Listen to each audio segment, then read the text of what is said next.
At least kalahati lang yung putol. Okay. Eh, kasi wala nang naiwan na Kaya dahon. okay lang. Meron sir, ano po ito? Ito. Para makita natin kung mamamatay. So after po nun, ito yung exposed na part. Babalatan natin siya. So maganda, meron kayong hand knife. Sorry. Gamit lang kayo. Kuha kayo ng, depende kung gaano kadami, herbicide. Paano lang kumuha?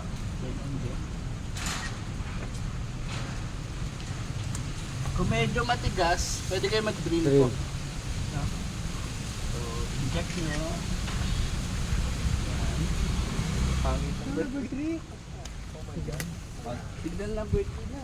First, pwede black.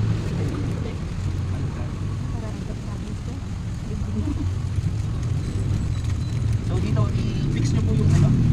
I-secure nyo po yung part na to using rubber band or tape, whatever. Pero I suggest rubber band kasi yung tape pag nabasa. Hindi nawawala yung kanya. Okay. And after that, ito, plastic, nalagyan nyo na, ano po? Ano yun? Abono, fertilizer. Lagyan natin siya dito. Pare, meron na tayo nilagay. After nun, lalagyan ulit natin siya ng herbicide. So yung abono, babasahin natin siya, isasaturate natin siya ng herbicide. After nun, close na natin siya.